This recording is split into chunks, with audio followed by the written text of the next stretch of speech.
বাড়ি ভাড়া নিয়ে দীর্ঘদিনের বিশৃঙ্খলা এড়াতে এবার নতুন উদ্যোগ নিচ্ছেন ঢাকা উত্তর সিটি কর্পোরেশন ডিএনসিসি।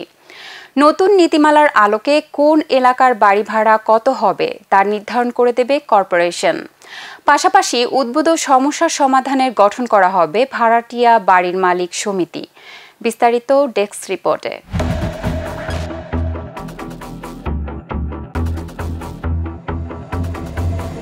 ঢাকা উত্তর সিটি কর্পোরেশন বিভিন্ন এলাকায় কত বাড়ি ভাড়া নেওয়া যাবে তা নির্ধারণ করে দেওয়ার উদ্যোগ নিয়েছে প্রশাসক মোহাম্মদ এজাজ আহমেদ।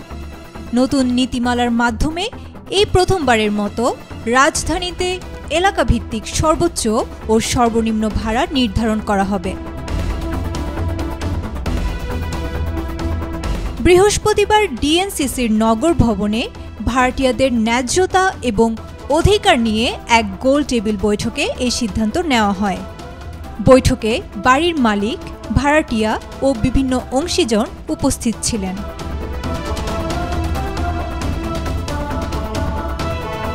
কোন এলাকায় সর্বোচ্চ কত ভাড়া হতে পারে, সর্বনিম্ন কত হতে পারে তার একটি নীতিগত গাইডলাইন দেওয়ার কথা জানান ডিএনসিসির প্রশাসক মোহাম্মদ এজাজ। বলেন, জমির দাম, সুবিধা অসুবিধা সবকিছু মাথায় রেখে সম্ভাব্য ভাড়ার তালিকাও প্রকাশ করা হবে।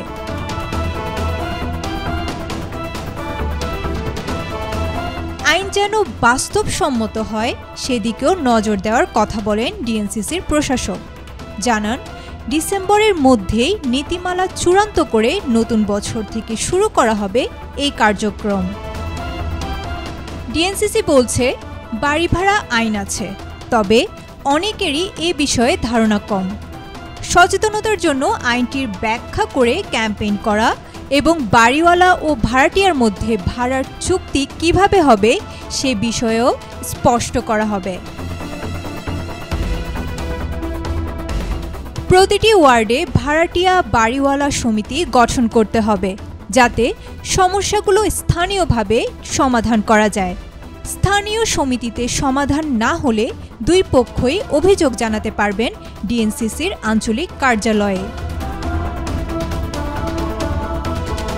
সংশ্লিষ্টরা মনে করছেন, এলাকাভিত্তিক ভাড়া নির্ধারণ, চুক্তিনামার মান এবং আইন বাস্তবায়ন হলে কমে আসবে বাড়ি ভাড়া নিয়ে দীর্ঘদিনের বিশৃঙ্খলা। Desk report, B news 24।